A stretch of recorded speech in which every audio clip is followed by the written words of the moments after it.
will use neither PowerPoints nor lecture notes, for this is not a lecture. It's not a lecture. I envision, in my mind at least, a table talk where anyone is free to interject, comment, add a point, ask a question anytime. In all, we have, that's a daunting task. We have 2 hours to resolve a problem or an issue that no one has been able to resolve for the last 5,000 years. Can you imagine that? Now, how am I going to proceed for tonight? In order to facilitate our discussion tonight, I will proceed in a way that both my academic training and the rules of my own discipline or even area of research tell me never, ever to do. That is, I will proceed by making bold, sweeping, general statements. And I will explain and illustrate each of the statements with the expectation that they will lead us to a better, greater understanding of the colonial impact on society, on religion, and on the generational gap or generation gap. Now, before proceeding with our bold, sweeping general statements, I would like to take a brief moment to comment on the theme that is suggested for the table talk. Let us just take the main phrase, decolonizing the mind. That's the title for this series. Decolonizing the mind. What does it tell you? First, I don't know whether you realize it or not, that no matter how you swing it, no matter how you read it, the theme is, as suggested here, has a resonance of a battle cry, a rallying cry or call. That is, to the violence of colonialism, you have chosen to oppose another violence, which is the violence of decolonization. It's war. I admire your courage. And by taking yours as a battle of the mind, or by making yours as a battle of the mind, you're doing the right thing. You are doing the right thing because, as we'll see, that is exactly where it ought to start.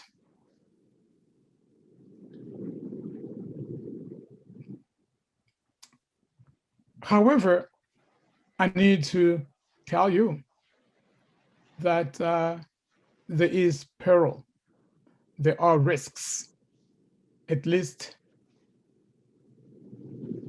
any war worth the battle always involves risks, peril. And it won't be different for your generation.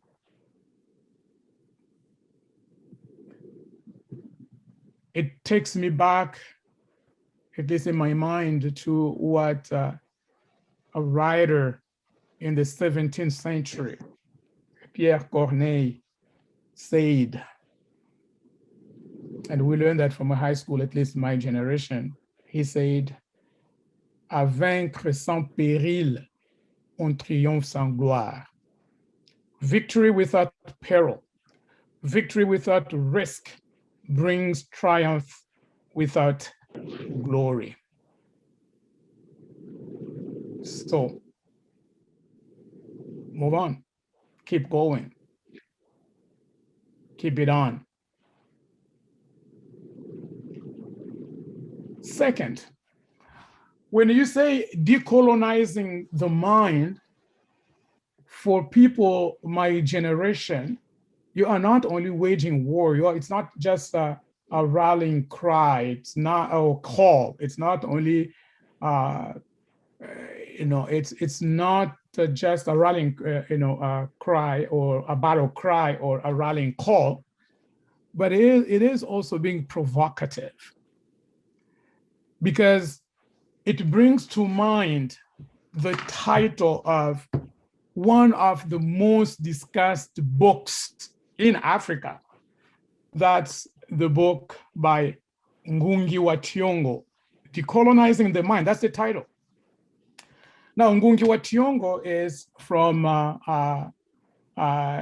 Kenya. He's a scholar, novelist, social critic who gave up his name, James Ngugi, to become Ngugi wa Thiong'o, who gave up writing in English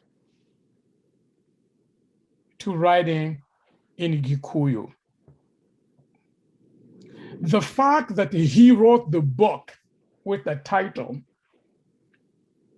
not necessarily what he says, its content, will help us tonight illustrate the interaction that I see, that I assume, between colonization, anti-colonization, decolonization, and then post-colonization. I hope you are with me so far.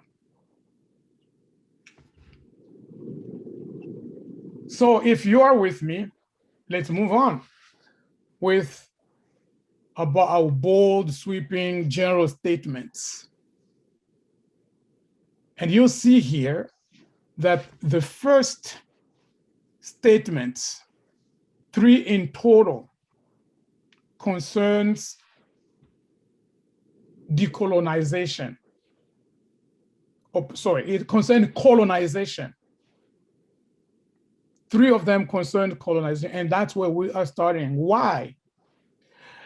Well, because first, decolonization, which is part of your title or your theme, presupposes a colonial condition that it's taking on, that it wants to oppose.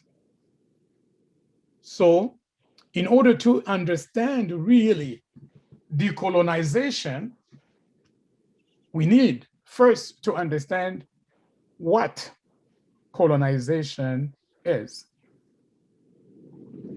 And then second, why are we starting with colonization instead of jumping straight into decolonization? The goal that you set for the series is clear. It says that the goal is to understand colonialism and its impact on society, religion, and generational gap.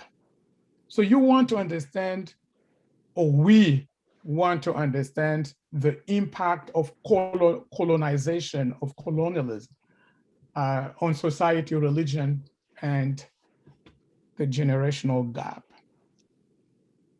There we go. What is the first sweeping general statement for tonight?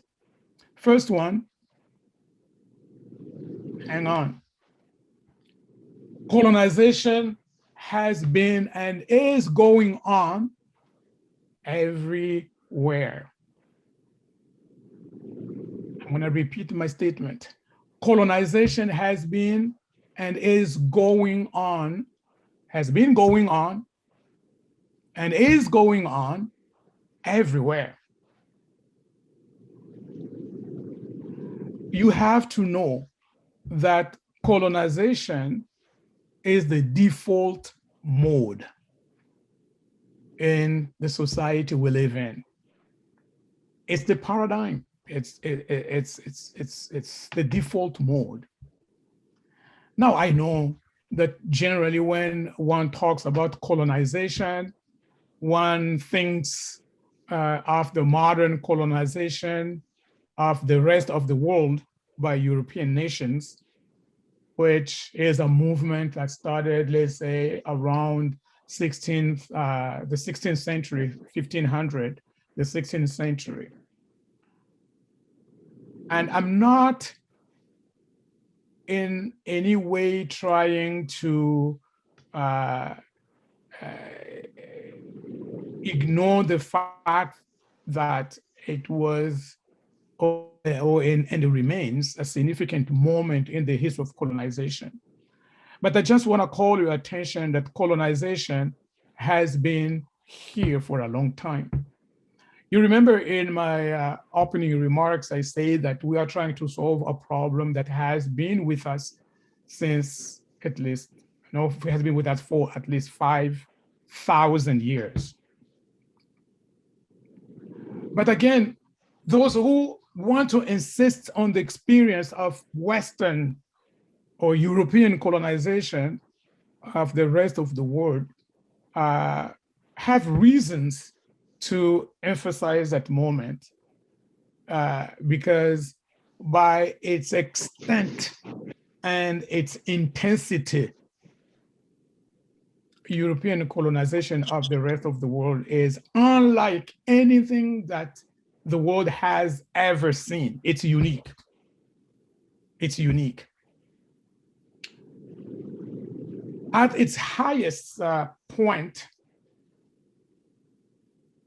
84.6% of the globe, of the Earth's surface, 84.6, close to 85% of the globe was under colonial rule by European states.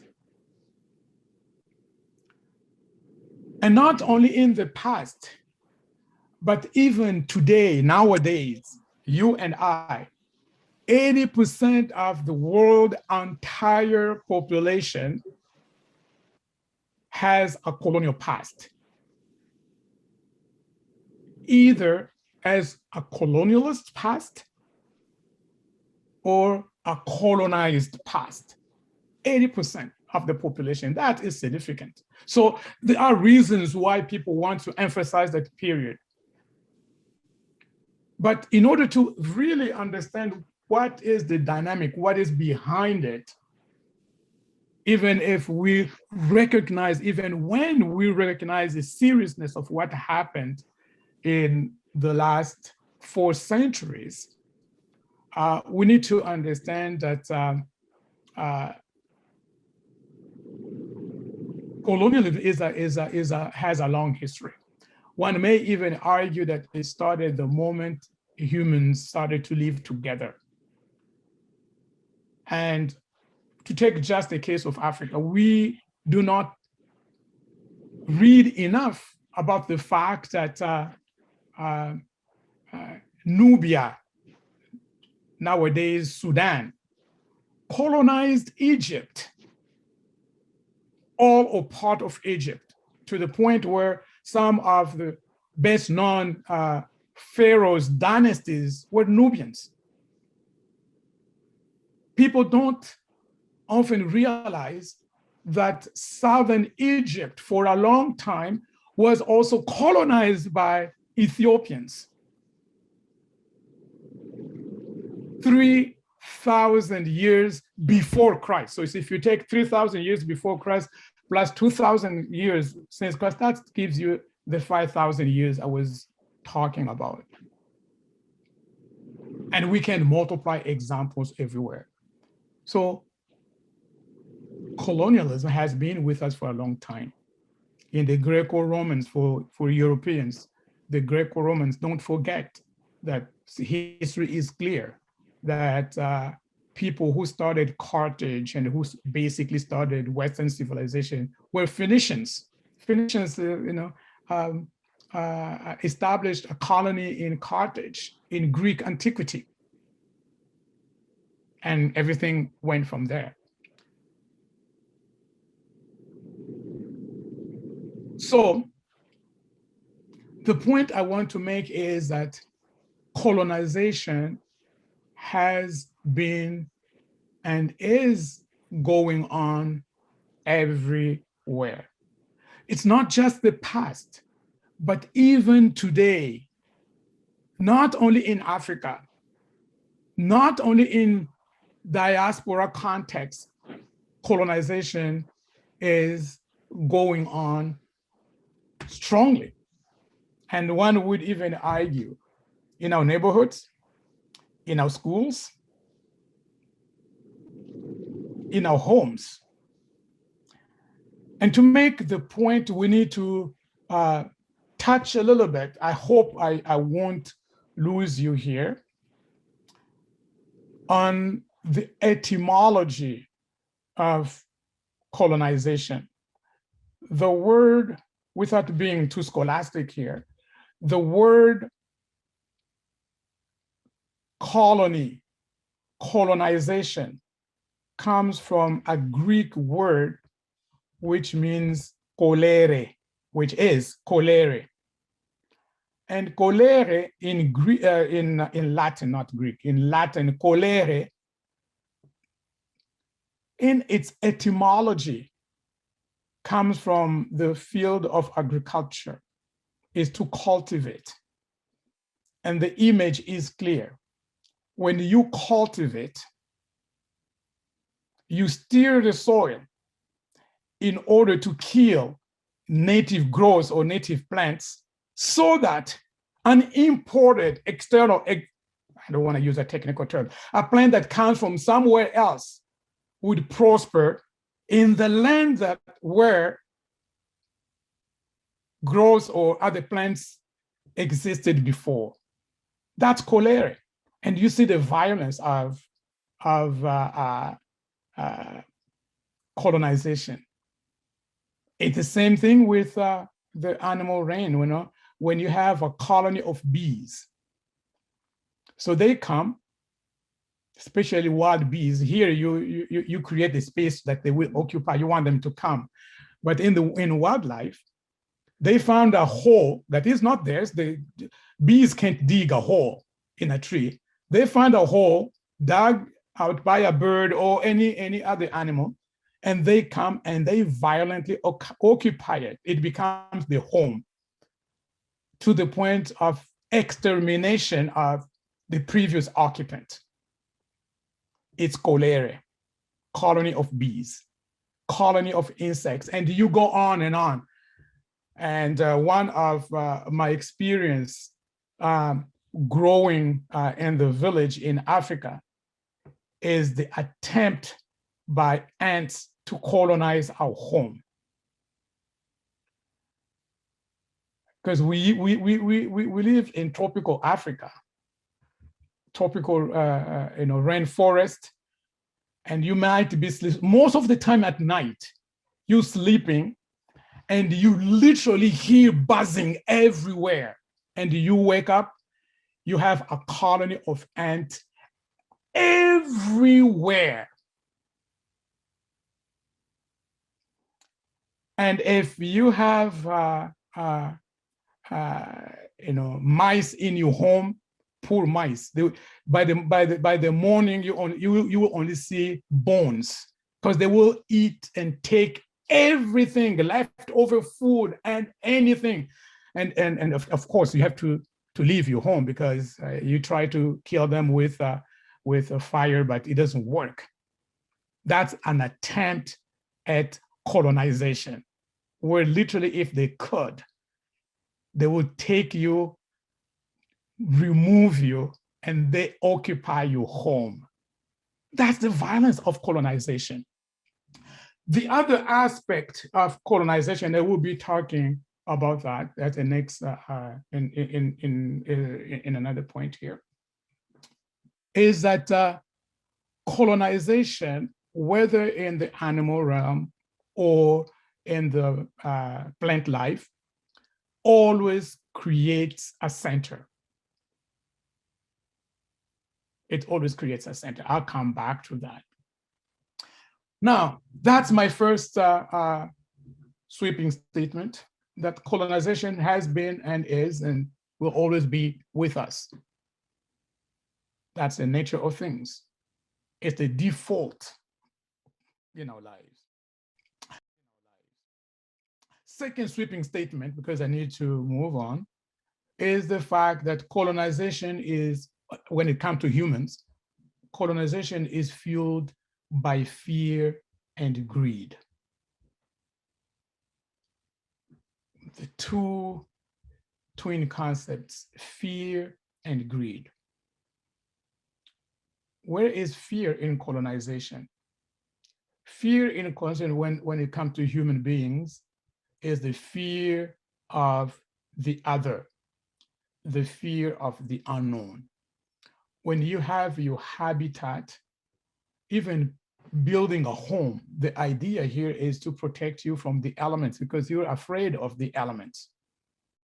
The same logic is at work in our surrounding. We have a garden surrounding our homes. We have fences surrounding our homes, but in reality, it doesn't stop there.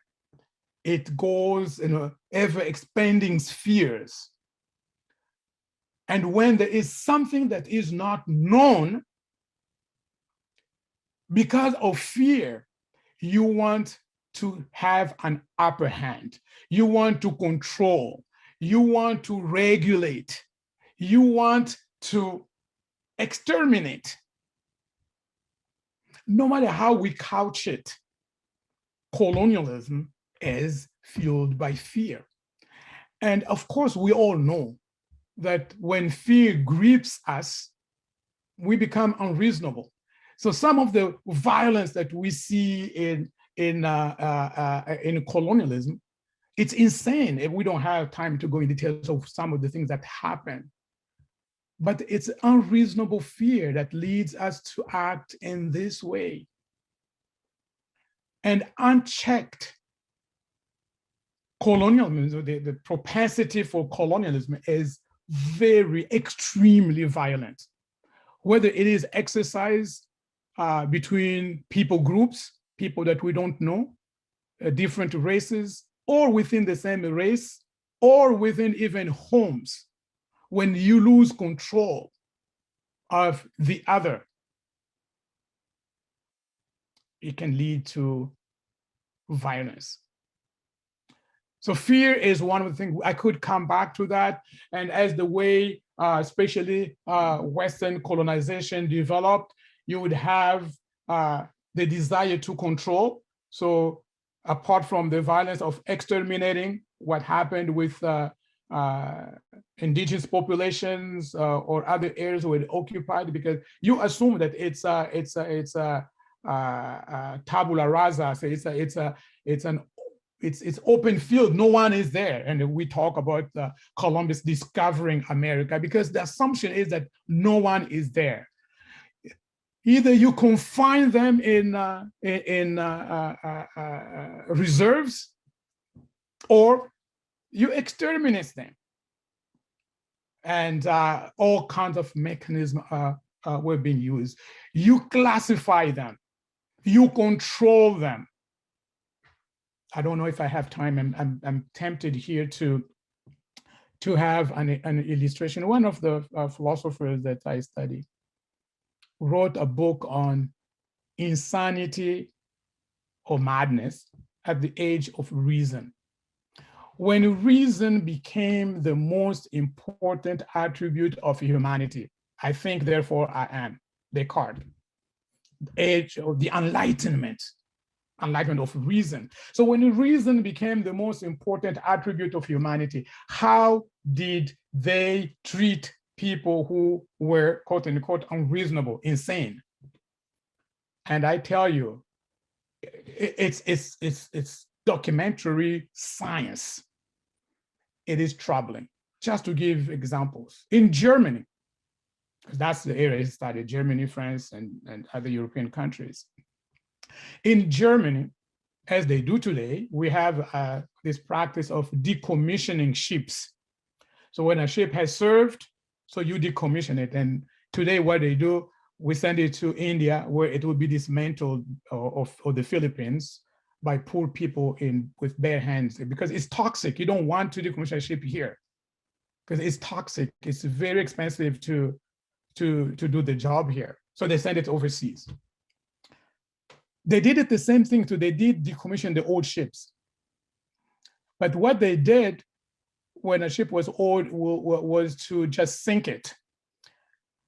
But at the age of reason, Germans found a pleasure to put insane, mad people that they rounded from everywhere, put them in a ship. We, with no captain, no help, just put insane people in the ship and let the ship go down the Danube River and see how far it can go. And because of the instinct of survival, so these insane people will try to keep the ship afloat, but they are insane. It will eventually sink. But people pass, it was a headline in the news. The ship made it to city so and so. So we'll see if it make it. So people ran with their families from the cities to go line up along the Danube River to see, quote unquote, the shore. How long the insane people can keep the ship going. In France was not an exception. The very hospital where Princess Diane passed away was started not as a hospital in the modern sense. It was basically an asylum where they put insane people from Paris. They rounded people who were insane, just dump them there and see how long they could survive. And because among them you had very violent people who would rape, who would disembowel, who would do everything, French citizens built even what the scholar, or what they called at the time, panopticon, meaning seeing everywhere. So they built bridges over the area so that people from Paris would go over a weekend just to see with their families what insane people were doing down below. And it was entertainment. And not only that, at the same time, when it was still completely illegal to do autopsy on human bodies, a dead body, don't do autopsy because you are desacralisé, you are, I don't remember the word now, the body, because the body is sacred. So don't do autopsy. One doctor had an intuition that insanity must be something in the brain, and went to the government and obtained permission to open the brains of insane people while they were still alive. No anesthesia, anesthetics, it didn't exist. So he would crack open the skulls of these insane people, and it was permissible because they were insane. The unknown, the fear of the unknown has driven human beings to do crazy things. I close that parenthesis. The other one is greed. And when greed and this desire for regulation and control and hierarchy, because hierarchy of beings is a desire for control. You put people in different categories. This is a better human being than this, and then this. So when they come together, it's a recipe for disaster because greed would not stop anywhere.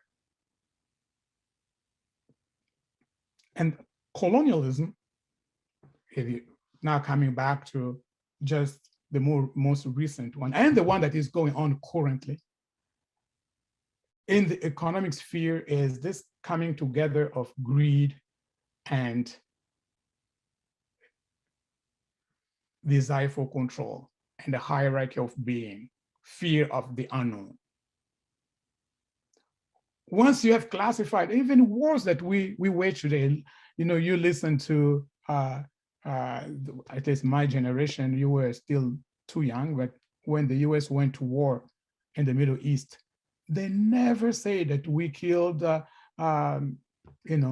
2,000 Iranians or we killed 2,000 Iraqi. No. They always say we killed 2,000 enemy combatants. Because you remove them from the category of human beings and give them a category of their own, and then you can do whatever you need to do to them. And the same thing for the racial game sometimes that we play. You tag a people group in a certain way, and it gives you license to do with them as you please. Colonialism. I think I need to get to the next. It's fueled by fear and greed. Third one is that colonization is ordering, control, according to the logic of center and periphery. Control according to the logic of center and periphery. You have a situation, a colonial situation, where you have a center and a periphery. A center can be a nation that sees itself as the center of the universe. It can be a people group that sees itself as the center of the universe. It can be a gender that sees itself as the center, and the other gender goes into the periphery. It can be a religion that sees itself as the center, and all other religions are removed at the periphery. Periphery, it's like a planet that turns, rotates around the center. You are the center of the universe. And everywhere where you have colonization, that's the way it is. And you see, the discovery, well, the contact with America, it's Columbus who discovered America. Well, it's the history told from the perspective of the center, Europe being the center. The white man's burden. So you look at the history of Africa, Asia, and Latin America from the perspective of Europe. You tell the story in a certain way because Europe is the center. So you have this whole notion of countries that are, savages that you want to civilize. And you even go as far as saying the white man's burden, because they were sincere. They saw it as their burden to turn the savages into human beings first, and then into European citizens or like. But at the same time, there's a contradiction that goes on there, because you want to civilize them, but you want to keep them also another. Because when you define the other, you are defining yourself too. And we all do that. When your worth is determined by the worthlessness of the other. So basically, you are being defined by that relationship to the other.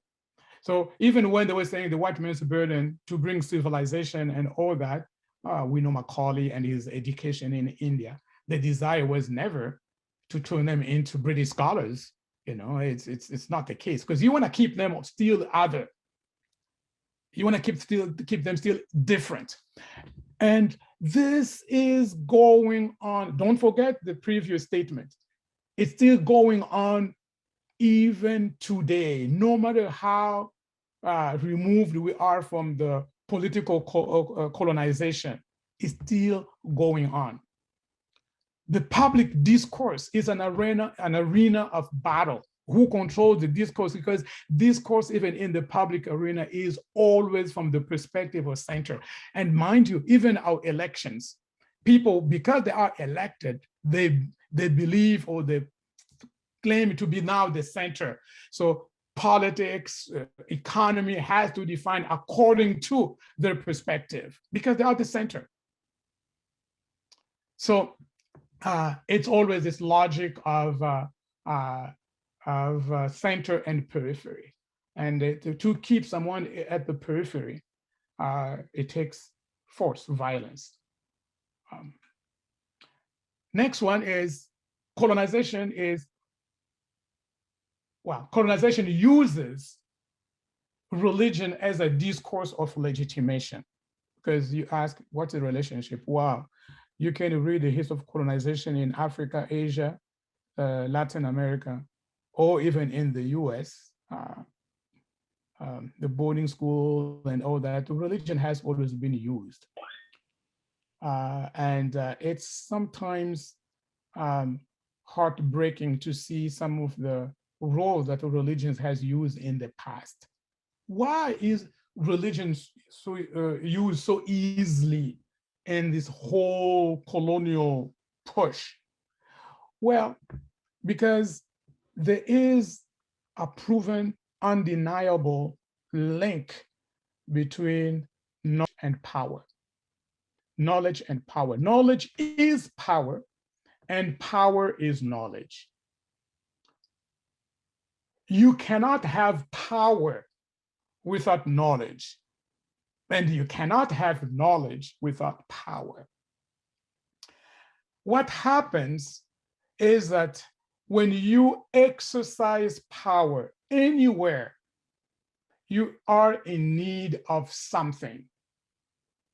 And what you need is the knowledge. And what is known in technical term, I'm going to give you a technical term here, is the discourse of legitimation, the discourse that legitimates your practice.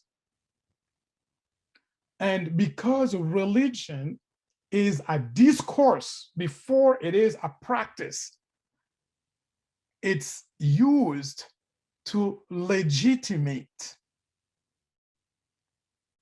the practices of colonialism. And that's why I told you at the beginning that the fact that you want to bring this war of decolonization to the mind, I applauded you, because that's where it starts. If you break that justification, that legitimation, you see that the practice will falter.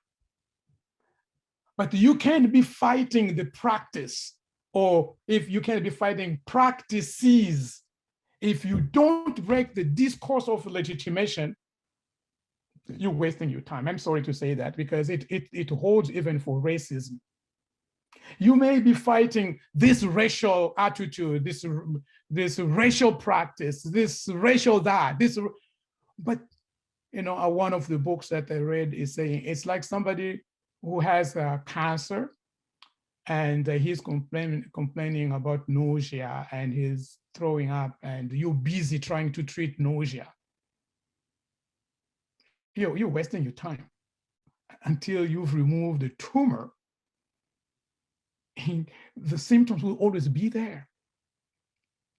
So the discourse, the intellectual side is what keeps it going.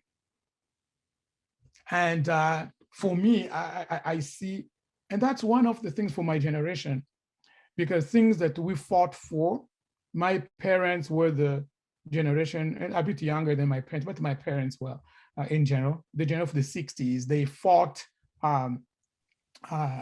civil rights movement, but it was a universal phenomenon. And for Africa, independence. They won independence from the Belgians. And you should see songs that were sung at the time. We were being told that we should be happy because we have to pity the white person, because the white person will be walking on foot and the black man will be in his car. Well, they left, but nothing changed. We come along, 70s, 80s, we fight apartheid tooth and nail, and it was humiliating. And 75, just next door to us, Angola becomes independence, and we cheered like crazy because we thought that was a major victory. The shame is removed from Africa. And apartheid in the 80s, it falls. Who believed it? We thought that was the solution. Well, we know that the same problems that were caused by apartheid are still well and alive in South Africa. And the colonial order in Congo is well and alive, and anywhere else in Africa. Well, you see what's happening in Algeria right now, because it is first at this conceptual level, at the level of the discourse of legitimation. It has to be broken if there's any hope for the future, or hope for change for the future.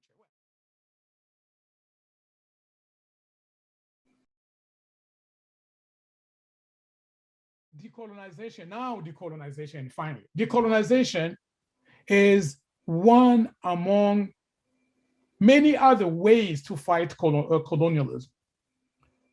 Among other approaches, we have anti-colonialism. I'm going to simplify things here. Anti-colonialism is this frontal attack where you denounce colonialism and you fight colonialism. You use whatever means that you have at your disposal to fight colonialism, a system, I mean, at all costs. That's anti. And nothing that comes from the colonialist is good. Only what is pre-colonial is good. It's a complete rejection of colonialism. Well, decolonization over against anti-colonization is different, because decolonization is an effort to exercise power. It's a fight by substitution. But it has its own trappings, because you can become the new president where you had the governor general for the colony. You can become the part of the police force. And you may be, if you're not careful, you become the new center, and you only perpetuate the same reflexes that you saw with another person who was exercising power.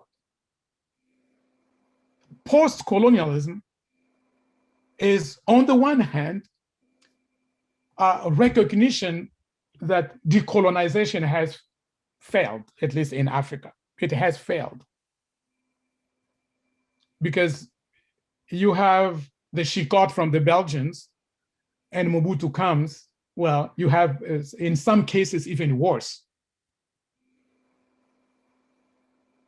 On the one hand, it's a recognition that decolonization has failed, because it's by substitution. They took the place that was occupied by the colonizer. Second, it is also a rejection of anti-colonialism. And that's where I'm gonna bring things back to Ngugi wa Thiong'o. I told you about this book. Ngugi wa Thiong'o was already a novelist, well known as James Ngugi, and I'm from Congo, so I have to say that influenced by Mobutu, he buys into Mobutu's philosophy of authenticity, and like Mobutu, he rejects his European name and takes on an African name. And he goes further. He decides to write in Kikuyu, because English was writing in English, published, well-known novelist, is a colonial language. Wow, that is an anti-colonial attitude. But what happened, going back to James Ngugi, what happened is that the moment he started writing in Kikuyu, he was under attack by his fellow Kenyans who were not Kikuyu, and who were saying, oh, the Kikuyu now have become the center, because we don't even have access to what Ngugi is writing. We have to learn Kikuyu, and so forth.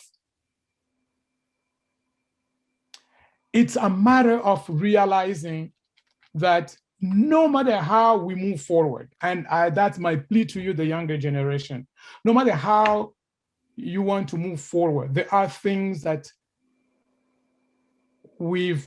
have become facts of life due to colonialism that you can't move. Now, I'm from Congo.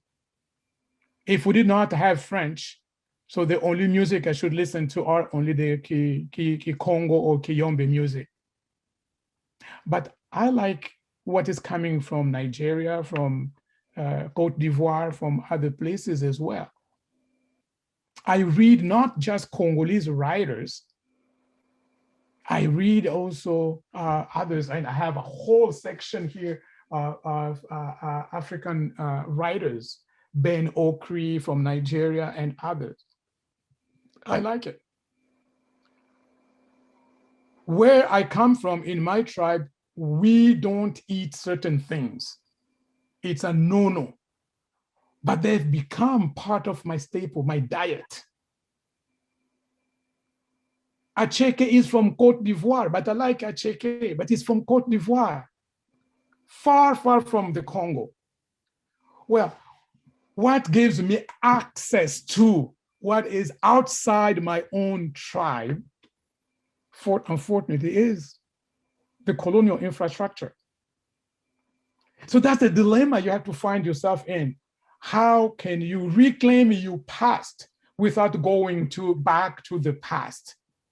How can you, and by the way, even the past, because we don't have time, but even the past, your past, my past, do you know that it is inaccessible to us? The only way we can get to our past is through what one of the Congolese scholars has called the colonial library. Because even to know the cultures of Africa pre-independence or pre-colonial era, we know it through writings from anthropologists and stuff. We don't have a direct access to our past except through the colonial library.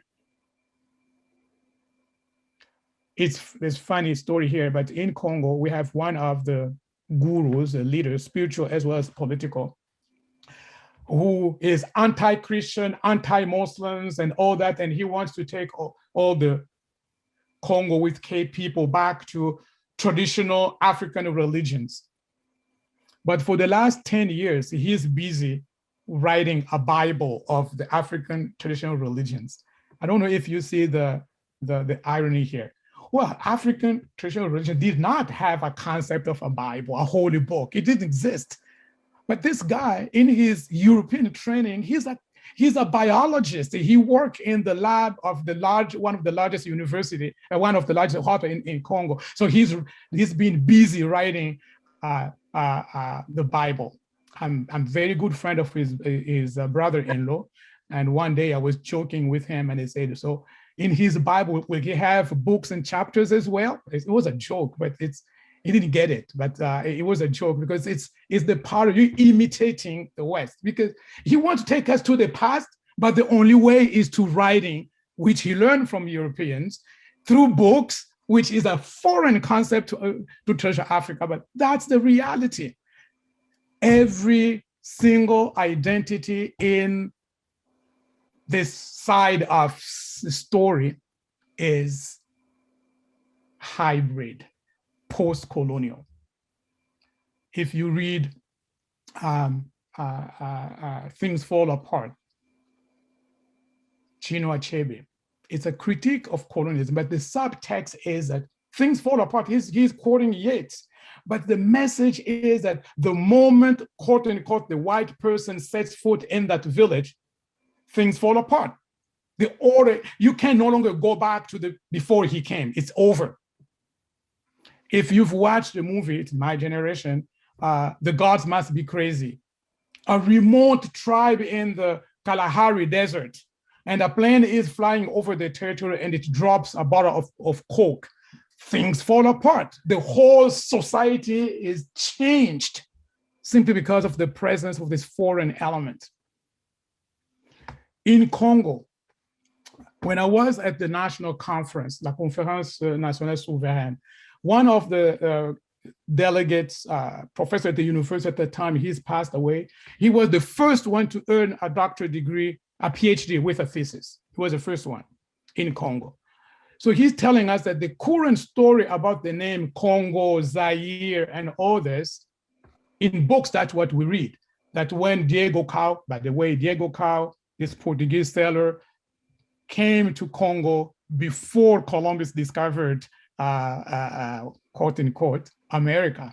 But that's another story for another day. So when he came, he was sailing on the shores of Africa. He saw this, 30 kilometers within, in the sea, he could still see the color of this water. Tasted it, it was still not salty. He said, this must be a big river. So he sails up the streams and he encounters the Congo with K people, the tribe. And he asks them, according to official historians, he asked them, what is the name of this river? So they told him, Nzadi Congo. Nzadi means river. Congo means our river, as the Congo people, our river. So in his Portuguese, he did not understand. He wrote Zaire River, or Zaire Congo. That's what he heard. That's the name of the river. So that's why the country means sometimes Zaire, sometimes Congo. But the professor said, he's a Mukongo too. He said, I don't see that how you can go from Nzadi to Zaire. I don't see how you can go from that. When he came in, the Portuguese guy with his people, white people, the local people in the local dialect must have said Zahiri, Zahiri. So you see, Zahiri. The Zahiri in Kikongo, my language, means the earth is burning. The earth is burning. Basically, things fall apart. So they were just yelling to each other, the earth is burning, the earth is burning. And he was hearing Zaire, Zaire. That's why he wrote Zaire. Well, he may be true or not, but the case is that the moment you have a colonial presence, you can't undo it. One of the Jewish philosopher say that colonialism, all these other things, it's even faith, Christianity, it's like circumcision. You can't undo it once you've had it. So we can't undo all the things that we endured. How to reconstruct a new identity? Well, that's where you have decolonization becomes an exercise of descent. That's another wide statement. Decolonization is decentering and provincializing the center. Decentering meaning it's not to remove the person from the picture. I mean, even if you're fighting racism, you can't remove white people from the picture. It's impossible. But it's decentering, meaning create a space where there is no center. One of the fantastic books from India by Dipesh Chakrabarty, Provincializing Europe. So we're not saying that Europe and its science and its history is to be wiped out. No, we are simply saying, yes, this is legitimate from the European perspective, but you need to listen to other perspectives as well. You have to allow others to have a say on these issues that are of common concern. So it's a decentering. Decentering is also provincializing. So that's the kind of decolonization that, at least in my mind, that is hopeful. You need to decenter, but don't build yourself up as a new center. I don't want a world where Africa becomes the center to colonize others. I don't. We just want a world where you have all this kind of relationships. And again, everything I've been saying here also applies even in homes. I mentioned the whole problem of generational gaps. Well, it's the same thing. As a matter of fact, even with your parents, whether you like it or not, you are at war. It's a war of colonization. Because your parents want to impart on you a vision from their standpoint, from their perspective. But don't forget that you are not passive. You also want to read your parents from your perspective. So you have this tug war going on. But the best thing in a family is to say, okay, kids will be kids, but don't also turn your parents into monsters that have to be colonized. That also is legitimate from their perspective. Decentering, provincializing. Decolonization is finally, I'm going to end there because I've gone a bit beyond the time I wanted to take. The last major claim that I want to make here is that decolonization is also reconstructing self-identity. One of the good things that you have to know is that we are no longer at an age where it was claimed that identity is imparted. So some forces beyond predetermined that you will be only this or that, or inherited. That if you were the first child and your father was a blacksmith, you will be a blacksmith, because that's what it is. If your father was a farmer, you will be a farmer. Or if your father was a king and you're the first son, you would be a king. Well, we are past that. Or even determinism in biology and all that. Our identity, no matter what it is a construct. It opens all kinds of possibilities here to be what we want to be, to be the best we can be, because it's a construct. And for me, as a Christian, of course, the element, that's what opens me to Christianity, because I can't take element from Christianity to construct my identity because of the influence of Christ in my life. And if you're a Muslim, it's the same thing. Your values enter into the construction of your identity. But the good thing is that once we have decentered, once we have provincialized, elements that come from different cultures are up for grab. You can use them to construct your identity, because every single identity is a hybrid. Every single culture is a hybrid, is a quilt. You take pieces from different places and you construct it. You don't need to be like your parents. You have to be who you are. But don't just turn you back to your parents that there's nothing, no elements from them that you take. No, take what you can take and build your own by taking other things from elsewhere. Believe you me, it's more important for you, because you are building or reconstructing not only your self-identity, but you are also constructing the space. There was a generation when nostalgia from homeland was key element, but already very early on in Black literature, attention occurred with this nostalgia from home, because students who came from Africa were in Paris longed for home meaning Africa. And initially, even people who came from the diaspora, let's say in Paris, from Haiti, from all these countries, the diaspora, French colonies or even British, when they were longing for home, the longing was for Africa. That's home, motherland. But the moment they began to travel in the 50s, the 60s, they began to travel, they go to Africa and say, I'm from Barbados.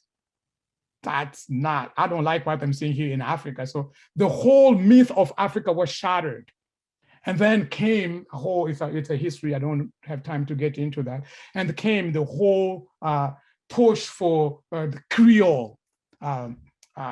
So Creolization became the key thing, because who they were in the Creole identity in Haiti, in the Barbados, in Jamaica, in whatever, Dominican Republic, who they were, that is homeland. They own the space of tension, hybridity, where they did not go on their own, where they were taken by force, but they embraced it as their new home. It's no longer the motherland Africa, because they didn't see themselves as belonging there. You are in a similar situation. The diaspora is being redefined now, because you don't have the same ties with quote unquote a motherland. Well, my daughter Amy, I don't know if she would be happy that I tell this story. My daughter Amy, when she finished her university studies, she decided to travel the world. So she went to Asia, visited different countries, and then came to Congo for 3 months. She hadn't been there since she was very young. Well, first time she left, she was only 8 months when she came to Canada with us. And then she came back to Africa as she was a young kid, came back to North America. And because of the moment she spent in Africa during the time when we took her back to Africa, everything that went wrong in Canada, she was saying, I want to go home. I want to go home. And home was Congo. And then she came after university. We take her to her former elementary school. She didn't want to take pictures because she didn't like what she saw. We take her to places where we would visit. She did not identify with the place. She was angry because the place was rotten. The place was ruined. Already her first night, she's saying, I want to go back home. And now home is where? Canada. I want to go back home. I want to go back home. Well, you are living in the in-between space, in the liminal space. Own it, turn it into your home, assert your identity in a plural world which has no center. And one point I'm going to leave off, define also the other in a way that doesn't turn you into a center. Build bridges. Don't forget, our identity is primarily a narrative. Whoever controls the narrative controls you. Whoever defines you controls you. If you define yourself, you control yourself. That is the challenge that you have to face in this world whose default mode is really colonial without any exception. And may God help you.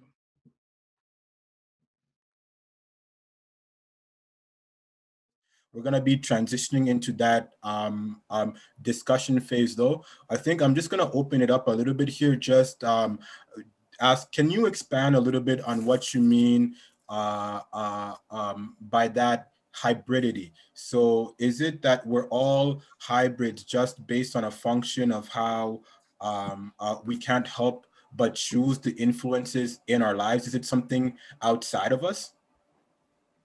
What? Yeah. Wow. Okay. Yes. Okay, some people will be muted. Okay. Right. Yeah. So yeah, hybridity is key. First, to be honest with you, the idea of a pure race, the idea of a pure culture, the idea of a pure this or pure that is a myth. It never, ever existed. It belongs to the colonial order. You know, we know what it led to, the totalitarianism of Hitler and others, because they wanted a pure race. Because once you started talking about purity, you know, you start with race, with the skin color. It's not sufficient. You have to be, even when you go to the white people, you have to be of a certain origin in order to be pure. And that's classification, ordering. So it belongs to the idea of a pure race or pure this, pure culture belongs to that time. You know, I mean, from the get-go, society has always been plural, and we borrow influences from each other. So by default, that's what we are. We are hybrids. But at the same time, hybridity here, for me, it becomes a weapon, a tool, where I don't feel guilty that I am borrowing your language and you speak your language as a hybrid. It's not pure English. It's not good. When I apply for a job, it has been very consistent. I'm almost retirement age. When I'm interviewing for a job, the first thing I tell people who are interviewing me, just in case you have not noticed, I'm Black and I'm short. So that you know already. And in one of the early publications that we did, we did something, well, the editor did something very interesting. So we wrote our pieces and post them online for a while. So people responded. We called the book actually A New Kind of Conversation. So people responded with emails. So because we posted it online. So people reacted to our pieces, and then we came back, responded to the reactions, and everything was printed in the book. And one of the change there, and you know that English for me is what, my fifth or I didn't speak English until after college. I didn't learn English properly until after college. And then one person is reacting to my piece and saying, oh, you're saying all this about Mr. Kenzo's piece. I hate it because he's using sophisticated English. He wants to show off that he's the smartest. Well, the thing he didn't know is that for me to write in English, I live with a dictionary where I'm checking everything. So he assumed that everyone is from Texas and speaks English with a Southern drawl. So if you don't speak with a Southern drawl, you're showing off. That's the whole point. I am a hybrid. I'm taking whatever I can take. You know my taste for music. I love music. But I like jazz, I like African music, I like pop. The only music I'm telling Yena to give me a crash course on rap, that I'm late there, and because of my age, maybe I have a hard time even thinking that someone can worship God in rap, but apparently you can. But I'm very versatile. I listen to classical music, Mr. Mozart and Beethoven and all that. It's all here. It depends on what I feel, the mood I'm in. And I don't feel like I'm less African because I'm borrowing, I'm listening, not borrowing, I'm taking from piece of classical music. And there's a classical music I don't like, but I'm taking what I like. Told you about my diet. I eat things that in my tribe, you don't eat that. I do, I like them. I like stuff from Cote d'Ivoire, food-wise, because that's who I am. I like pizza too. And I like Philly's cheesesteak, come on, it's good stuff. So you don't want to confine me that because I'm African, I can only eat African food. And when you come to Africa, because I'm Congolese, I can only eat Congolese food. And in Congo, because I'm Congo, Mukongo, so I cannot, no, I'm open. So that's what I would say on hybridity. It's Awesome. a necessity and it's a choice. Good. I think that clarifies things a lot in my mind. We're gonna just open it. You said so many things and I wrote down, but I would like to ask you a question because independence that we speak about in Africa is decolonization in another way, in another term.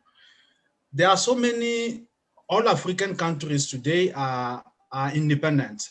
However, as you yourself said, out of the colonization, the situation seems to not be what we thought to see. There are so many approaches from the fathers of independence in Africa, starting from the north, where the early independence took place, until south there, the last ones around Zimbabwe and South Africa. From all those approaches, which one, approaches of the fathers of independence, which one would you adopt? Which one is the closest to yours? And if you were one of those people, how would you approach the independence in a way to really give us back our identity that we would be proud of moving forward? Because there's so much mess with the independence, the way we approach the independence, which is putting us where we are right now. And there's one thing you said that really resonated with me. That was my question. It's done. But just to put a few words on what you said, Yeah, speaking about colonization, we always think about the European one, whereas that's not the case. Colonization has always been there, and it's going on until today. There is a say that say there's no new crime in the world. There's only new criminals doing the same crimes, the same different way.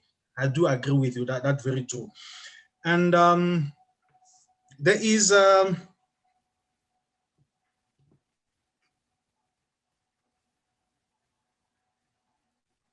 okay, I will leave it there. I do agree with you on that and on so many things you've said. Thanks a lot. But my question was that. Yeah, I think you're absolutely right. To begin with, most decolonization was poorly done. Whether you start with the decolonization of India, some would take partition as being a British crime. When you come to Africa, it's the same way. Ghana, the first country that became independent, it was more cosmetic than real independence. It was poorly done.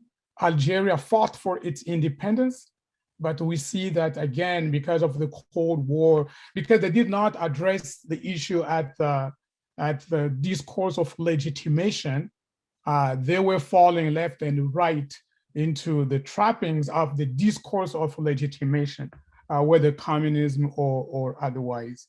I think, in my mind, the closest to the success story that we've come, and with a huge caveat, would have been the idea, not the actual, but the idea of independence that Mandela promoted. It was radical. He was criticized, but that was foresight, because he saw that we don't want to fall back into the same trappings of the white apartheid rule. And he came up with the whole idea of rainbow nation and this kind of things. So that's the best, I think for me, attempt. Where it failed is on two fronts. It did not address practical issues like land ownership, and it did not address the issue of greed, as I explained here. Because for many people, greed became the model. And so it became decolonization by substitution. So where you had a white CEO, you have a black CEO, but he's as greedy as, and actually he may be even greedier because he wants to achieve success, personal success, faster than the one who was in position before him. And those two areas have created this huge divide between the have and the have-nots. But in terms of ideal, the Rainbow Nation is the key element. You know what? In our association on post-colonial studies, post-colonial theology, the most vocal voices now are coming from South Africa. And you know, the race, they are white, young, white South Africans who are accusing us Black of colonization.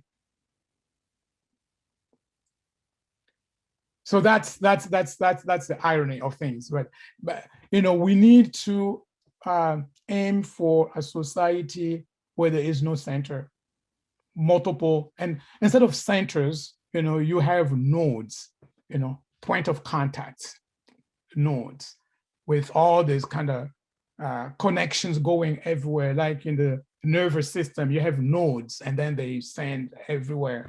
That's what we need, even in independence Africa.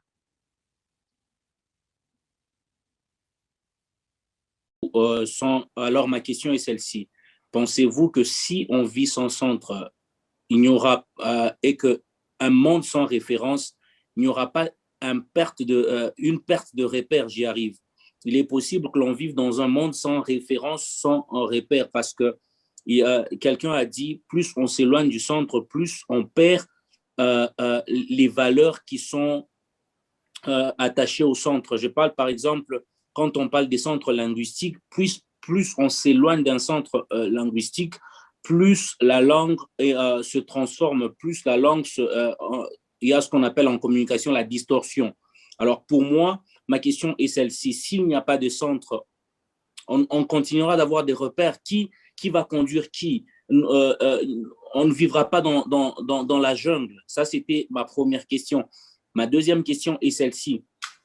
La décolonisation, pensez-vous que c'est possible, surtout qu'elle s'est enracinée comme ça dans un pays comme, dans un continent comme l'Afrique et dans un pays comme le Congo, parce que nous sommes dans SOS Congo, dans un pays comme le Congo, où la colonisation, même après 60 ans d'indépendance, on continue de vivre les effets ou les méfaits de cette colonisation. Pensez-vous qu'un jour, on va s'en sortir? Si oui, quels sont les moyens qui nous permettront de sortir de ce trou et quels sont ces moyens qui nous permettront de dégager notre tête par rapport à tous les acquis négatifs de la colonisation?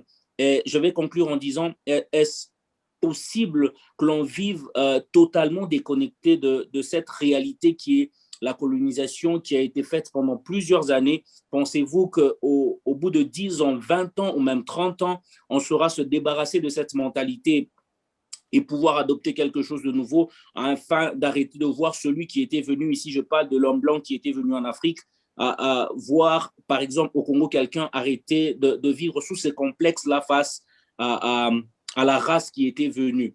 Ça, c'était un peu ma question. Well done. Yes, thank you very much, Daniel, for these questions that are very important. First, a society without center, and we're running the risk of losing reference points and what do you translate repair? What do you translate again? Losing reference points and losing models and these kind of things, and basically falling back into chaos. It is true that the society that is emerging, whether I know in my theory or just as you observe, is a society without centers. Listen to speeches that are made against the Security Council of the UN, where you have Society of Nations coming together, and then in the middle you have a number of countries that have a veto right.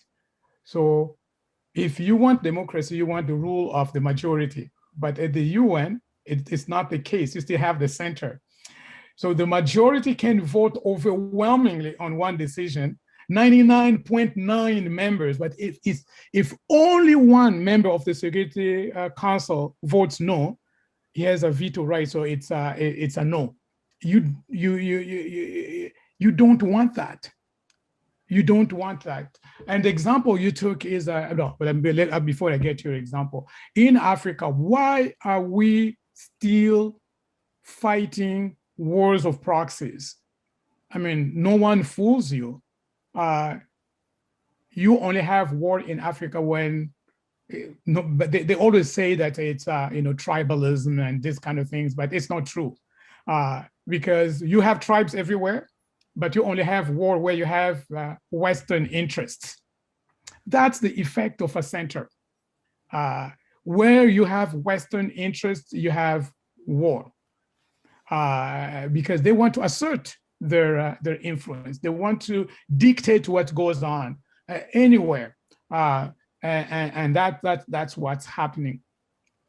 Now, coming to the example you took of language, that's a very good example to illustrate the other side, because having a center, a linguistic center, is actually very colonial. That's where we came from when people claim to say that British English is good, Jamaican English is bad, and in between you have American English. That's very colonial. Because language is language, language is alive, and language, it adapts itself. Yes, British English is different from Jamaican English, from American English, but there is no way you can say that this one is good, that one is bad, even in the US. I mean, Black Americans, their English is different. That's for sure. That's for sure. But you can't say it's bad. You know, in Congo, it's the same. I've heard that over and over again. When we were in Chicago, one of the ladies that was a friend of us, we studied together, she was from Kenya.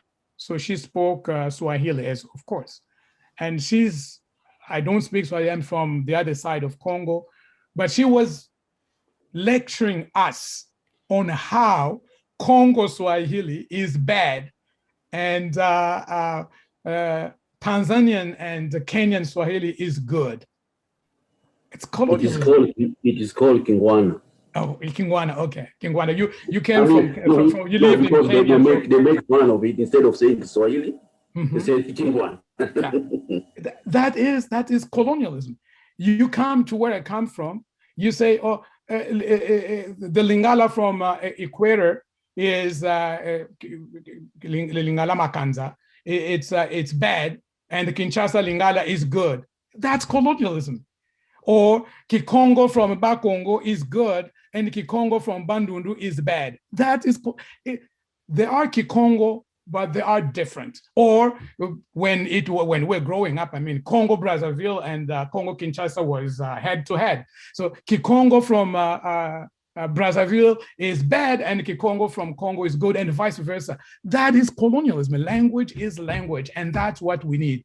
Respect the other without turning yourself into a model, a standard, and a yardstick. No, that is the society that we have to envision. Now, you're right. In Congo, we're still living the after effect or side effects of colonialism. As a matter of fact, you have to go back further to the Berlin Conference.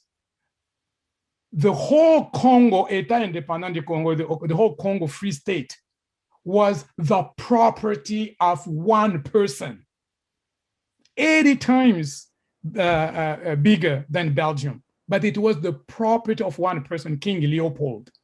And for King Leopold to get the rights on Congo Free State, the only thing that he had to guarantee that the international community required of him, meaning European nations, is free access to all nations. And that is the root cause of Congo. When you are in Congo Brazzaville, it's clearly, it falls within the French field of influence. When you go to Tanzania or Zambia, it's clearly within British field of influence. It is during the colonial era. But when you come to Congo, it's free for all, anyone, because Leopold had to guarantee free access to all nations.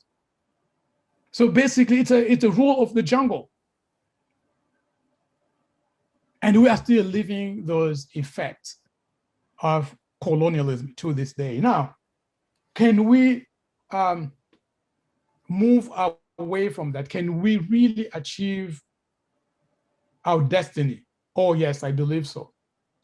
Over 60 now, I may not see it, but I trust in your generation to make it happen. And the way it will happen is exactly to free up imagination. Don't fall in, it has to be a battle of the minds at the level of the discourse of legitimation. To be honest with you, where I come from, Lumumba is not the hero. But I'm saying more and more, yeah, even people from Bakongo and Katanga need to embrace Lumumba as a hero, not necessarily in the details of his life, but he died for the country, because a country to build itself, it needs new myths. If you don't have a unifying myth, you don't have a country. If you don't have a discourse of legitimation why you are together, you don't have a country. And that discourse has to be constructed by you. When we were under Mobutu regime, it was a dictatorship. But there was a unifying factor. That's why it was a period of peace for most part, because there was that pride of being Zairian.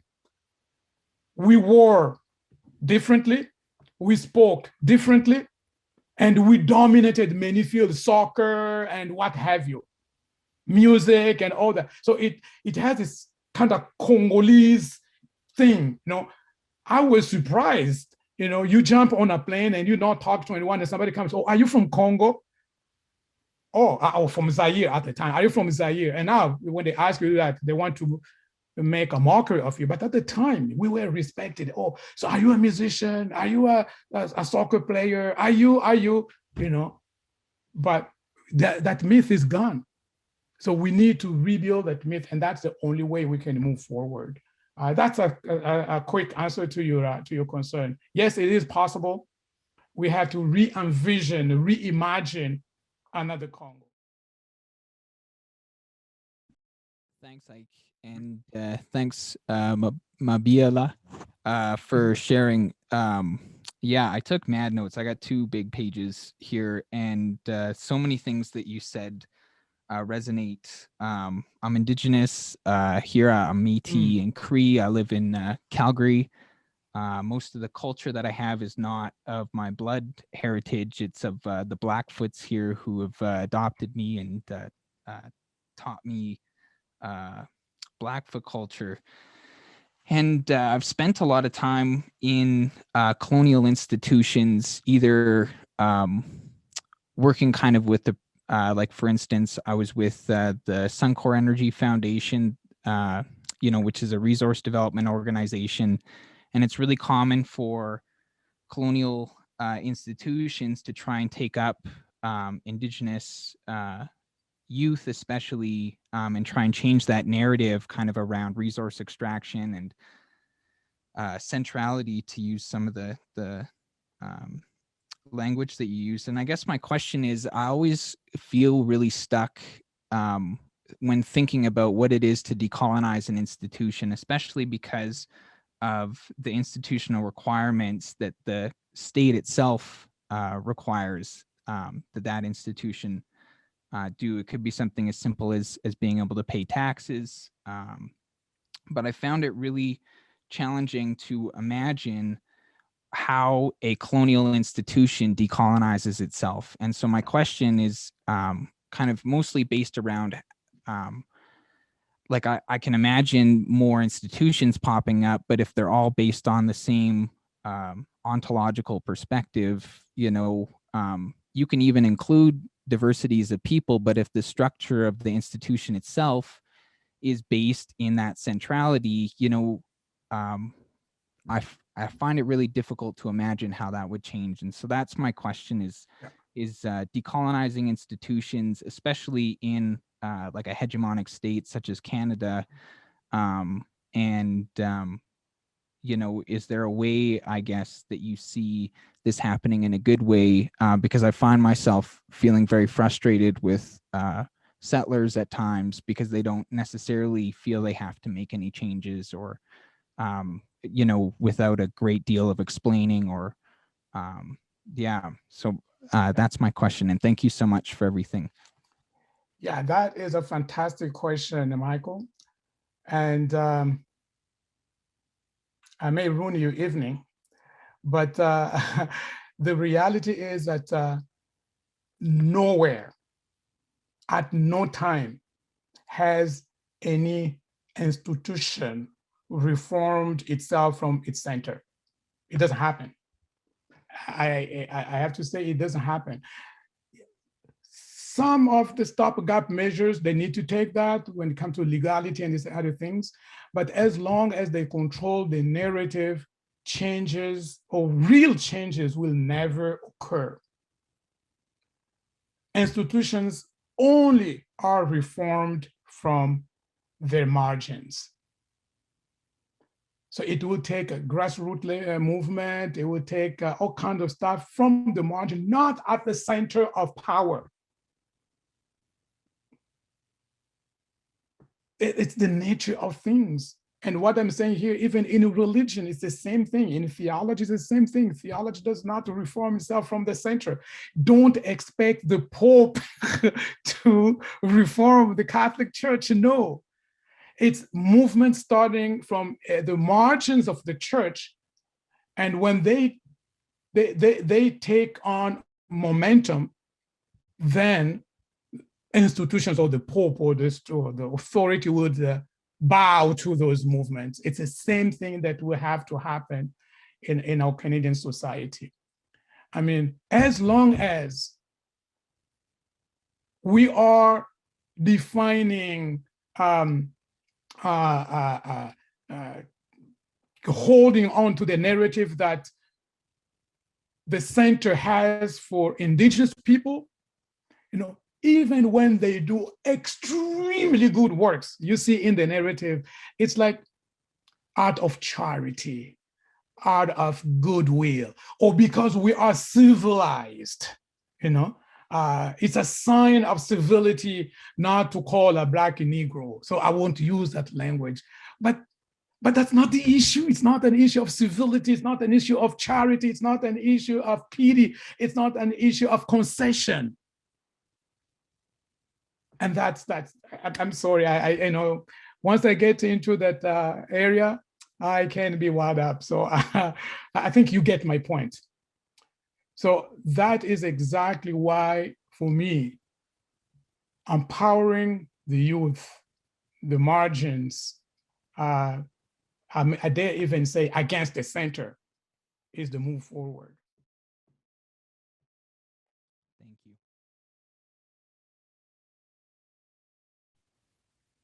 Hi, I don't really have a question, but I just wanted to kind of make a comment on like the discussion we just had.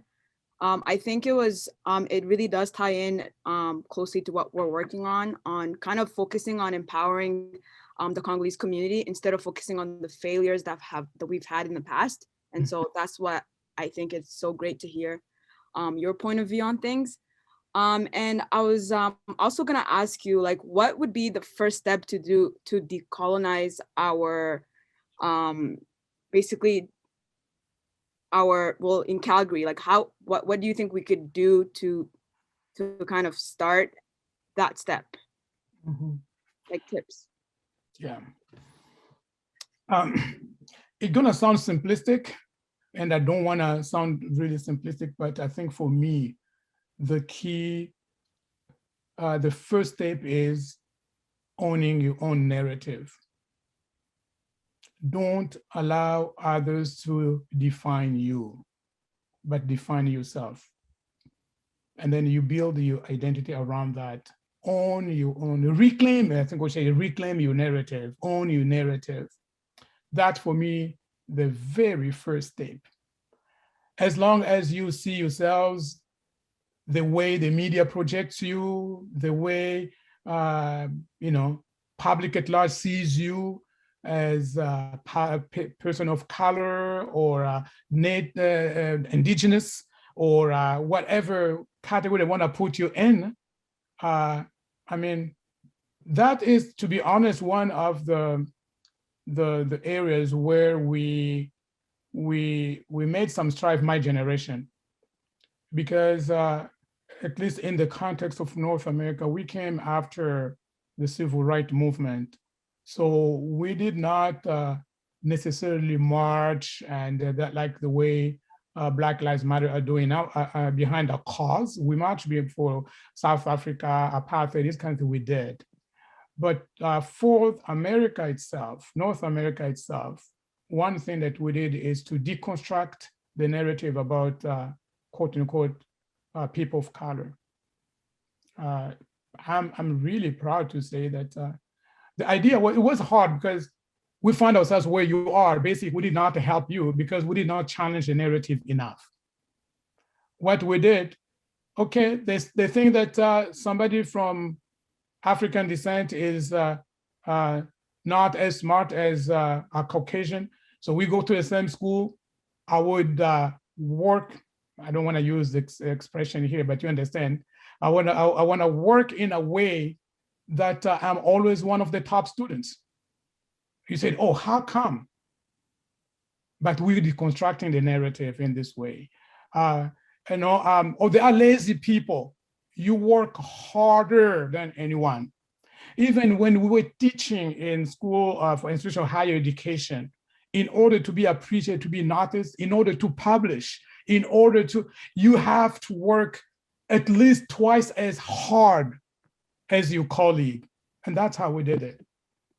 But so we made some progress there. When I left Ambrose, my successor, Ray Aldred, he was an indigenous scholar. He's now at the VST in Vancouver, Vancouver School of Theology within the UBC campus. So we proved that, people come from minority groups can perform, and we did well. Students were well served. But it's not enough just to do it. You also need to reclaim it, say it, own it, promote it. I mean, your identity. That's for me the starting point. Fight for it. That's such a good question, Julie. I want to just piggyback on that a little bit before moving on to Christiana. I just want to ask this. With your generation, or the differences between generations there, is it something you could say, is it that the older generation, in their effort to challenge some of these discourses, did they end up imparting onto us like a very rigid kind of notion of what success looks like, and how to navigate this world? Because I do see that huge tension between the generations, where we can all have an idea against colonialism, but how we go about doing it ends up being really rigid in certain ways, and then really upholding the ideals that were embedded in colonialism from the very beginning. I have examples of kids who are great athletes, but not allowed to play sports, because if you do that, or even how Congolese now, the way that we think about getting our freedom, or think about liberating our country finally, is through working extremely hard and being better and being seen as really good, versus fighting really, you know what I'm saying? Like it seems to be just in one kind of space there. Maybe comment on that really quickly, and then I'll take it to Christiana and Papa Ndembe afterwards. Yeah, and that is a very legitimate critique of my generation, because we define success in a certain way, and we wanted our children to succeed in the way we define success. There's no question about it. We define the challenge in a certain way, because just the generation that came before us, it's because of your skin color, you are being barred from. And for us, access became key. So gain access. And in doing so, we were accessing into the system that was keeping us, literally in bondage. And we're gaining access to that system, so without challenging the system itself. So that's why I admire your generation, because the talk of systemic racism is new. We only thought about racism. And so, you have this, in order to facilitate access, put preferential treatment so that people can have access. Because for us, it was a matter of access. But access, where are you what are you accessing, and where are you accessing to? So you are accessing into the injustice systems, and we thought that our children should follow suit too. Also, you guys, we fought hard so that you would have access to these resources, to this, and we're defining that success in light of our own experience, and that's colonialism. And I have to confess, that's true. That is true. So that's why I told you, and even I referred to you, when some people were asking me about Black Lives Matters and stuff, I said, well, listen to my son's blogs, because I don't have anything to say. They speak better to the issues now than I would. That's why I made that comment I started with. But again, watch out, because yours too shall pass, your generation. So pretty soon you'll be dealing with your own children that you would want to colonize. But this moment shall not pass. Everybody heard it. My dad said I was right about something. So this moment right here shall not pass. You guys also, it's all good.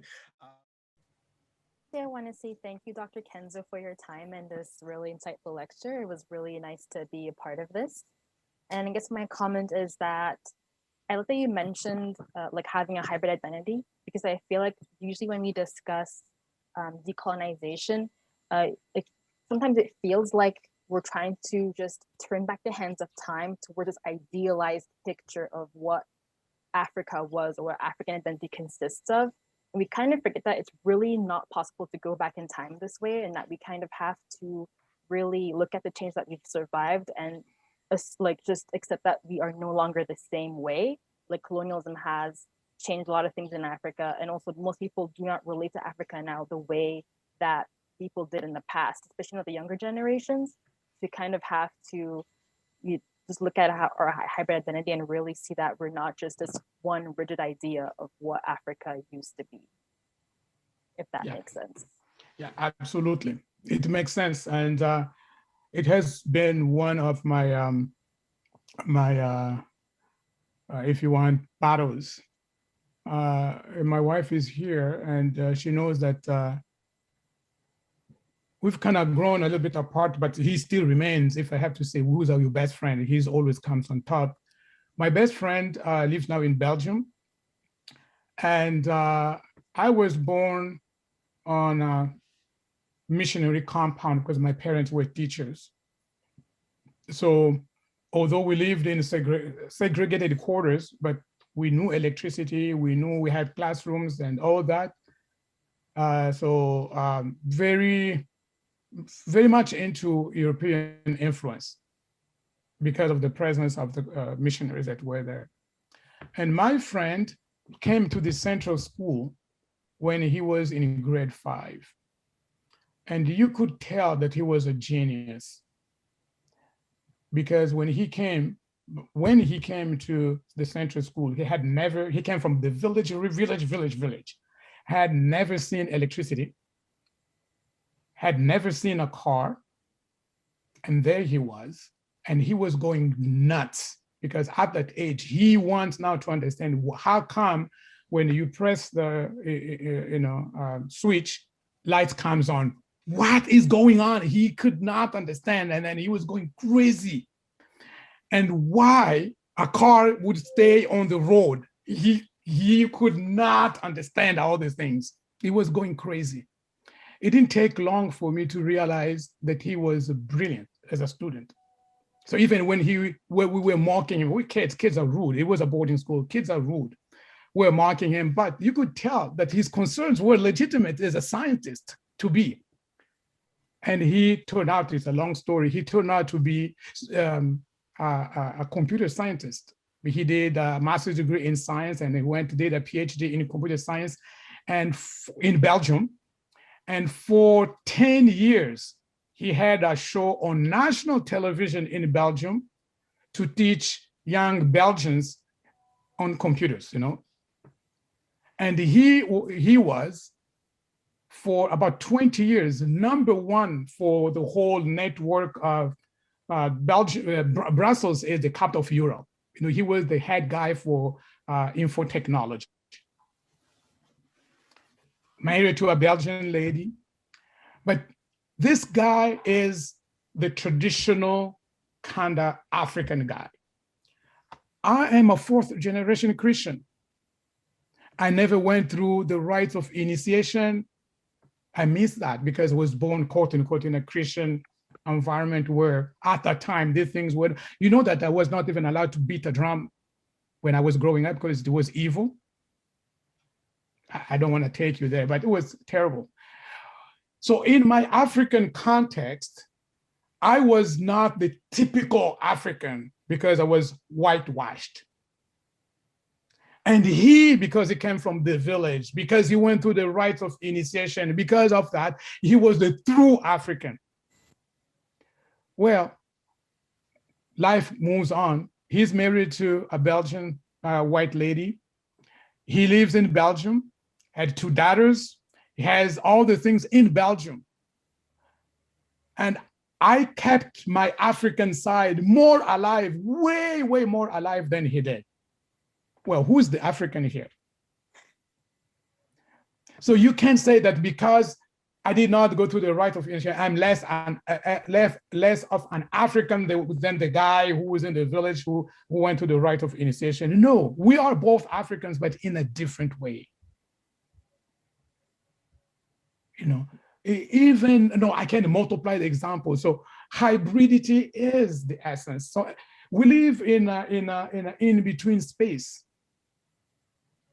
And my challenge to you is simply own that space. Don't feel guilty by living and owning that space. We are all in one way or the other hybrids. So that's the key element here. Okay, thanks. Thank you so much for that talk. I think it was super insightful, bringing things to a forefront, because you know me, I'm very like, you know, Black power, like we gotta destroy you know, but you know what you had to say, it actually makes a lot of sense. My question is just from, I know you obviously have the lens of, you know, being a Congolese, being an African, and you know, for me, you know me, your daughter-in-law, I have a different background. My background is, you know, we've been in Canada for quite some time, and before that we were, you know, I'm descendant from American slaves. So for somebody like me who doesn't necessarily have a specific African culture that I can claim, or a you know, a heritage like that I can claim back beyond slavery, what would you say that like me and my people, we need to do, or what we should claim, like what story we should reclaim in order to move things forward? Because I just feel that we don't have necessarily a story that we know that goes past or before slavery. That's kind of where our history started. So yeah, I think that's my question. Yeah, the first thing, own the story, because it's a rich, I mean, the African diaspora, descendants of slaves, you have no idea how they've enriched even African culture. You know, where in the literature, in the arts, or what have you, they have enriched Africans in a huge way. Don't forget that even Africans don't have a direct access to whatever is beyond that. It's always mediated access. So some of the mediations came through the African diaspora for us to access, the whole first ever literary movement in Africa, the negritude. I mean, it was Caribbean. The leaders, one Africans, others were Caribbeans. So that's just an example. So first own that side of the story as well. Just as Africans in Africa have to own that side of the story. I've been part of some of the things on Gorée Island in Senegal, where it's being facilitated. That's very good. Second, actually, it puts you in a better position. I think you heard me say my own position. My loyalty to Africa is not to the Congo with K tribe, not at all. Yes, but I don't confine myself there. There are things that I've embodied that are from the Luba, from the whatever tribe within Congo, and then you go from there. I also embody, what I get when I read, learn from the Yoruba, from the Hausa, from the Igbo, from the in Côte d'Ivoire, the Baoulé, and this kind of thing. If I see a practice that I say, this is cool, I adopt it. Some of the things that I do, the way I dedicate, I've done with even your children, the way I dedicate them. Don't think that I got it from Africa. I got it from Kunta Kinte, from roots. So that's the kind of way I own that tradition. It's not just because I'm from this hole, I have to look inside the hole and ignore the light around me. I can't do that. So it's the same way that I would encourage you to embrace. Read as widely as you can, learn as widely as you can, embrace as widely as you can. when you are building this hybrid, because there's no pure African identity, it doesn't exist. Mhm. Yeah, that makes There's sense. I no think pure Kenyan identity, no pure Kikuyu or Kalenjin identity. It's all hybrid. There is no pure Zulu identity. mhm. And the Zulu identity is the same. You know, I'm surprised to see things that resonate with, even in the language, with the Congo people. So we take from everywhere. Mm. That's good. Yeah, that makes a lot of sense. Yeah, I think Ike will be upset with me though if I venture outside of Congo wisdom, but I hear what you're saying. Sorry. Claim Okay, hi. When you talk about tribal wars, what exactly triggered the tribes to feel so indifferent towards each other? Well, that's the narrative. But in reality, in recent years, what has come in the media as tribal war has nothing to do with the tribes, but had to do with external influence, even the Hutu Tutsi. How come we did not have the massacres of Hutu? They lived for millennia together, and all of a sudden they started going after each other. But because of the mediation of Western colonization, and they were colonized by German, then by Belgium, the way we were colonized by Germans, by Belgians as well. It's the same strategy: divide to conquer. So they come into the mouth of the Congo River, they meet the Congo people, Congo with K, the tribe. They tell you, oh, you are the best. Your kingdom is as organized as any European kingdom. So let's go after those savages next to you. So they even use Congolese people to go and raid surrounding, tribes and these kind of things. And when they ran out of slaves from there, they started to enslave the Congo people as well. It's always they say, they go into Kasai, they say, oh, you are the smart, the most beautiful, smartest, and you need to be in government and all this. So they always use a tribe against another. And we don't have time, but it's a documented fact how the church and Belgium used the differences between Hutu and Tutsi to build up what blew up in 90, what was it, 96, 90, 97, 94.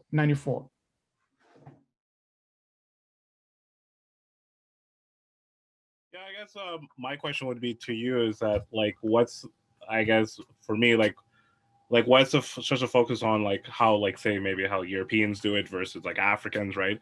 Because of, since there's civilization, people come up with different ideas, different traditions, different ways of doing things, right? And all cultures are living. So, like, for you, why is there such an emphasis of, like, trying to like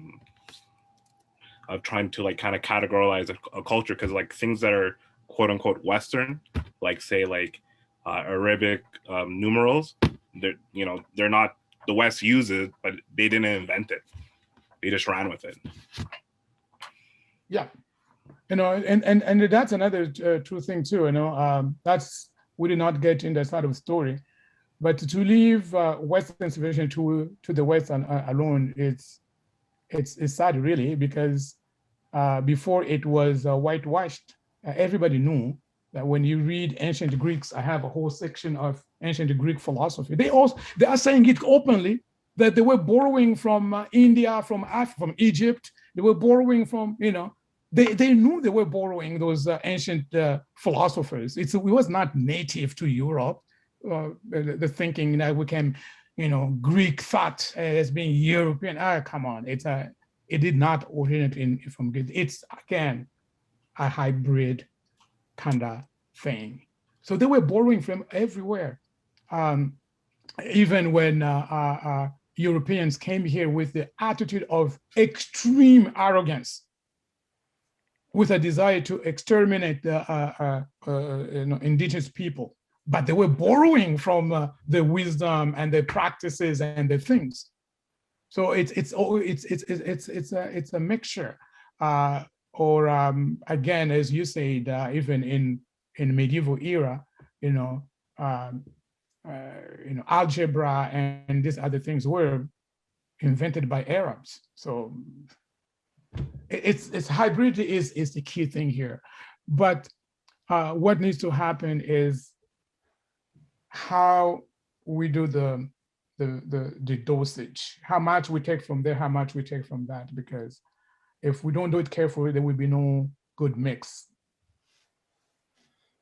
But hybridity is a rule.